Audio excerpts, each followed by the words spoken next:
I হারামজাদা থাম, সন্ত্রাসী জঙ্গি, তোর মুখে এসব কথা মানায়?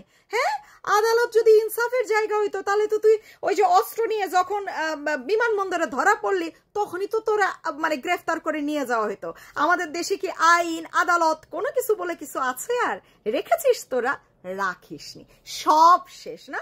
তোর মতন একটা বাচ্চা 27 বছরের একটা ছেলে, যেখানে আমাদের অস্ত্র রাখার বয়স হচ্ছে 30 বছর, তুই 27 বছরের একটা ছেলে অস্ত্র রেখেছিস তো ভালো কথা, সেটা নিয়ে আবার বিমানবন্দর পর্যন্ত চলে গিয়েছি, কিন্তু আমাদের আইন শৃঙ্খলা বাহিনী কোনো ব্যবস্থা নেয়নি। হ্যাঁ, তুই কোটি কোটি টাকার চান্দা নিচ্ছিস, যেটা 2 দিন পর পর প্রমাণ আসছে, 2 দিন পর পর ভিডিও রেকর্ড সব প্রকাশিত হচ্ছে। আইন শৃঙ্খলা বাহিনী কোনো ব্যবস্থা নিয়েছে? কোনো ব্যবস্থা নেয়নি। তারপর তোর বাপ টেন্ডারবাজি করতে গিয়ে ধরা পড়ছে, তোর বাপ এলাকায় এক পরিবারের 3 জনের হত্যা করে ফেলছে, তোর বাপের জন্য এলাকাবাসীর কতগুলা পরিবার এলাকা ছাইরা চলে গেছে। কোনো ব্যবস্থা আইন শৃঙ্খলা বাহিনী নিয়েছে? নেয়নি। তো তুই আদালতের ইনসাফ তুই বুঝবি কেমনে রে? তুই জানিস কেমনে? তোর মতন একজন মানে বাংলাদেশের এক জনগণ তোর মতন যদি হয়, সেই দেশের আইন শৃঙ্খলা আর আদালতের ইনসাফ এসব কি আর থাকে? এসব আর থাকে না, সব শেষ করে দিয়েছিস। তুই এখন কি তীব্র নিন্দা জানাচ্ছিস আদালতের মধ্যে ইয়া করেছে কেন, কি বলে এটাকে, সাংবাদিকের উপর হাত তুলেছে কেন? শুধু বিবৃতি।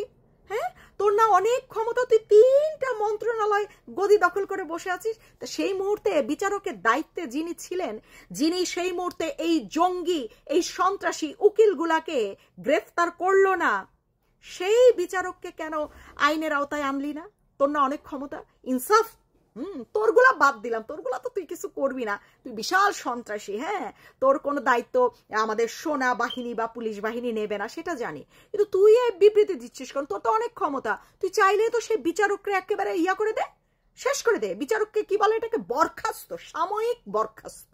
তোদের ভদ্র আর কি আচরণ, সাময়িক বরখাস্ত করে দে পারলে, যে তোর সামনে কিভাবে আদালতের মতন ইনসাফের জায়গায় এই এত বড় বিচারক বসে থাকতে এই উকিলরা কিভাবে সন্ত্রাসী কর্মকাণ্ড করলো।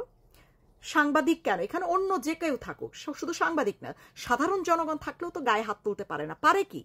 হ্যাঁ, সাংবাদিক তো আরো ঠিক আছে, বুঝলাম বড় মাপের কিছু। এখানে যদি সাধারণ জনগণ বসে থাকতো, প্রশ্ন করতো, তো কোন উকিল আদালতের মধ্যে দাঁড়িয়ে এই সাধারণ জনগণের গায়ে হাত তুলতে পারে? বল, তুই বল, পারে কি? পারে না। তা বিচারকটি কেমনে এগুলো সব দেখে সেই চেয়ারকে অবমাননা করে সে চেয়ার ছেড়ে সে বিশ্রাম রুমে চলে গেল? সেই বিচারককে কেন ধরছিস না? সেই বিচারককে কেন আইনের আওতায় আনছিস না? সেই বিচারককে কেন গ্রেফতার করছিস না? কিছু উদাহরণ তো তৈরি করে যা। পারবি না জানি, তারপরও চোখে আঙ্গুল দিয়ে দেখিয়ে দিলাম কি করতে পারতি। পারিসনি, তাই না? তুই পারিস না এই কারণেই যে তুই যদি এসব জায়গা নিয়ে কিছু কথা বলিস বা শক্ত একটা অবস্থান দেখাস, হ্যাঁ, যে কোনো সময় তোকেই আগে গ্রেফতার করা হবে, তাই না? ব্যাপারটা সেটি তো, সেই ভয়ে তো। তো যাই হোক, আইন শৃঙ্খলা বাহিনী এখন পর্যন্ত তো আপনাদের লুট হওয়া অস্ত্র তো আসলে তেমন কিছু একটা পান নাই। 5 লক্ষ টাকার যদি উপহারটি পেতে চান, এই যে সন্ত্রাসী যে উপদেষ্টাগুলো আছে বা এই যে সমন্বয়ক নামের গবাদিগুলো আছে, এই যে যারা চাঁদাবাজি করতে গিয়ে ধরা পড়ে, এই যে যারা একটি নতুন রাজনৈতিক দল গঠন করেছে, হ্যাঁ, এই ফেব্রুয়ারি আসতে যাচ্ছে, তারা নাকি নির্বাচনও করবে, কিন্তু তাদের দলটি এখনো নিবন্ধিত হয় নাই। অস্ত্র ধরে হয়তো নিবন্ধন নিয়ে নেবে। যাই হোক, এদের বাসাবাড়ি, আত্মীয় স্বজনের বাসাবাড়ি, এমনকি শ্বশুর বাড়ি পর্যন্ত ইয়া করেন, খোঁজ লাগান। হ্যাঁ, একটু গোয়েন্দা সংস্থা দিয়ে একটু ঢু দেওয়ান, দেখেন কত অস্ত্র বেড়ে আসবে, 400 থানার অস্ত্র। হ্যাঁ, লুকাবে কোথায়? এদের বাসাবাড়িগুলা ইয়া করেন, খোঁজ লাগান। হ্যাঁ, এদের বাসাবাড়িগুলাকে তছনছ করে দেন, দেখেন শ্বশুরবাড়ি পর্যন্ত যাবেন। আমাদের তো এক সার্ভিস আলমের আবার শ্বশুর সেই হাইকোর্টের সেই বড় পদে পদোন্নতি পেয়েছে, ওনার বাড়িটিও সার্চ করবেন। হ্যাঁ, অবশ্যই অস্ত্রগুলা পেয়ে যাবেন। যাই হোক, আসিফ সজীব ভুইয়া, তোর মুখে না এগুলা মানায় না। আইন শৃঙ্খলা বাহিনী, আইন আদালত, আদালতের বিচারক, ইনসাফ, আরে বাপ রে বাপ, তোর মুখ দিয়ে এগুলা